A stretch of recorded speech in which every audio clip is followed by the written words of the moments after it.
में खोट। गीता को जन्म से ही एक चीज उसके परिवार से मिली थी और वो थी जिम्मेदारी।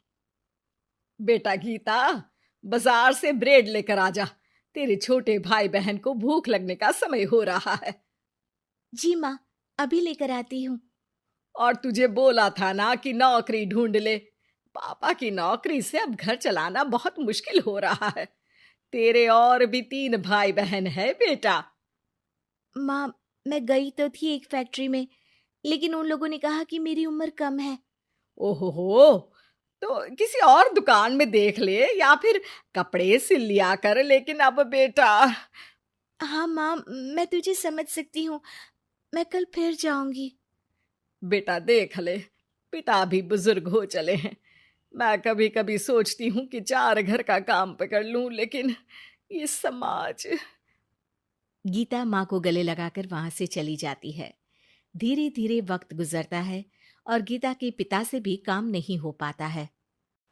अरे गीता की माँ, अब काम करते हुए हाथ कांपते हैं। किसी भी बच्चे की शादी नहीं हुई है। चिंता होती है, पता नहीं घर कैसे चलेगा। तभी पास की मौसी उन लोगों के घर आती है। अरे गीता की माँ, चिंता ना करो, तुम लोगों की परेशानी का हल है मेरे पास। आओ बहन, क्या हाल है? कोई खजाना मिल गया क्या? अरे खजाना ही समझो। गीता की शादी के लिए एक लड़का है। लड़का अच्छी नौकरी करता है, अपने 2 मकान है, और शादी के बाद वो तुम लोगों का ख्याल भी रखेगा। ऐसा क्या देख लिया गीता में उसने जो इतना सब करने को तैयार है? अरे भाई साहब, अब आप लोगों से क्या छुपाना। लड़के की पहली बीवी का स्वर्गवास हो चुका है और 2 छोटे बच्चे भी हैं। अरे क्या बोल रही हो मौसी? नहीं नहीं, मैं ऐसी जगह अपनी गीता की शादी नहीं करूंगी। हाँ, मैं भी गीता को किसी ऐसे घर में नहीं भेजूंगा जहां 2 बच्चे पहले ही हो। देखो, गीता मेरी भी बेटी जैसी ही है। अरे लड़का बहुत ही शरीफ है, हो सकता है उसके भाग्य में गीता हो। कोई ऐब नहीं, बच्चे इतने छोटे हैं कि असली माँ और सौतेली माँ में फर्क भी नहीं समझेंगे। अरे लेकिन गीता ही क्यों? क्योंकि गीता को मैं जानती हूँ, कोई दूसरी लड़की उन बच्चों का जीवन खराब कर देगी। काफी मनाने के बाद और हालात को देखते हुए गीता की शादी गणेश के साथ हो जाती है। गीता, मैं ऑफिस जा रहा हूँ। तुम्हें कुछ चाहिए तो मैं ले आऊंगा। मुझे कुछ पैसे दे दीजिए, मैं घर जाना चाहती हूँ। अरे लेकिन बच्चे। आप बच्चों की चिंता मत करिए, वो भी नानी का घर देख लेंगे। गणेश को गीता की बात अच्छी लगती है। वो उसे पैसे देकर ऑफिस चला जाता है। गीता दोनों बच्चों को लेकर माँ के पास जाती है।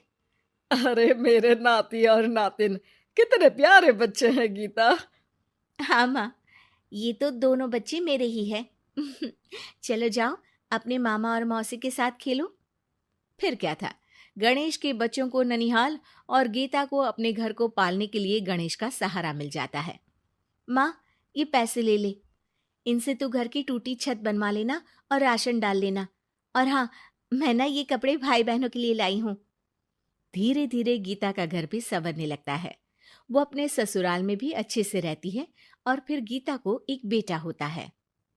गीता, तुम चाहो तो अपनी माँ को यहाँ मदद के लिए बुला सकती हो।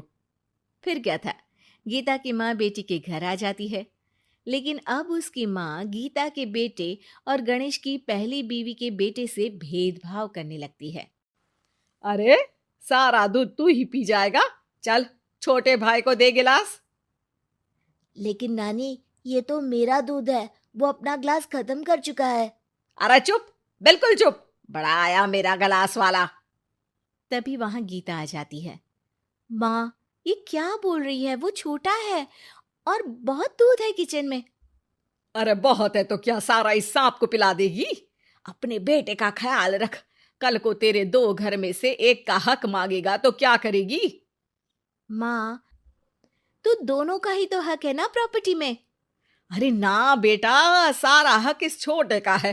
तू समझती नहीं, कल को बड़ा होकर ये तेरे बेटे को जान से भी तो मार सकता है। अब माँ सारा दिन गीता को गणेश की पहली पत्नी के खिलाफ कान भरती। अब गीता भी माँ के रंग में रंग जाती है। एक दिन, सुनिए ना, हम लोगों के 2 घर हैं, एक घर क्यों ना मेरे बड़े भाई को दे दे, उसकी शादी हो गई है। और फिर हमारे तो दोनों बच्चे छोटे हैं, बड़े होंगे तब तक तो वो घर हमारे काम का नहीं है ना जी। सीधा साधा गणेश क्या कहता, वो मान जाता है और फिर गीता का भाई उसके एक मकान में शिफ्ट हो जाता है। गणेश के ऑफिस जाने के बाद गीता गणेश की पहली पत्नी के बेटे से कहती है, सारा दिन खेलते रहते हो, पढ़े नहीं तो काम पर लगा दूंगी, समझे? बेटा, जो अब सौतेली माँ से सहम चुका था, एक फैक्ट्री में जाता है। साहब, कुछ काम मिलेगा? बेटा, मुझे एक ऑफिस बॉय की जरूरत है, लेकिन तुम तो अच्छे घर के लगते हो। हाँ हूँ भी, लेकिन फिलहाल काम की तलाश है। बेटा एक फैक्ट्री में चपरासी बन जाता है और एक दिन दुखी गणेश का स्वर्गवास हो जाता है। अब तो तेरे पापा भी नहीं रहे, चल निकल इस घर से। अरे क्या बोल रही है बहन, इस घर में इसका कानूनी अधिकार है, कहीं कोर्ट कचहरी का चक्कर लगा तो तू इस घर की भी नहीं रहेगी। अरे तो अब क्या करूं? बस तू अब इसकी शादी कर, इसकी बीवी को खूब सताना कि ये खुद ही बीवी को लेकर घर छोड़ दे। गीता को भाई की बात जंच जाती है, लेकिन कहते हैं ना कि पाप का घड़ा तो भरता ही है। बेटी की शादी के बाद उसकी बीवी सास से भी 4 कदम आगे निकलती है। ए, क्या सारा दिन सोती रहती है, कोई काम नहीं है क्या? चल निकल इस घर से और अपने पति को भी लेती जा। हाँ हाँ तो चली जाती हूँ, वैसे भी ससुर जी के 2 मकान हैं, तो एक तो हमारा ही है, बस अब तो आप हमें अलग ही कर दो। आय हाय, कल की आई छोकरी मकान दे दूं? अरे वो तो मेरे भाई ने तेरे ससुर से खरीदा था पूरे नकद पैसों में। अच्छा, तो कागज दिखा दो और जो मकान बिकने में पैसा आया उसमें हिस्सा दो, तभी घर खाली करूंगी। सास का पारा 7वें आसमान में चढ़ जाता है, लेकिन करती भी तो क्या, ना तो उसके पास कागज थे और ना ही पैसे। और हाँ सासू माँ, वो मेरी शादी में जो भर भर के जेवर पहने थे ना आपने, वो भी इनकी असली माँ के हैं, उन जेवर पर भी मेरा अधिकार है। देखा था मैंने अपनी पहली सास के फोटो में वो गहने पहने हुई, कितनी सुंदर थी वो, कितना जच रहा था उन पर ये सब। सास तो बहू की बात सुनकर दंग रह जाती है। हे भगवान, ये तो बहुत ही तेज है, इससे पंगा लूंगी तो ना घर की रहूंगी ना गहनों की, और पैसे भी हाथ से चले गए। अब क्या था, गीता को सालों बाद उसका तोड़ मिल जाता।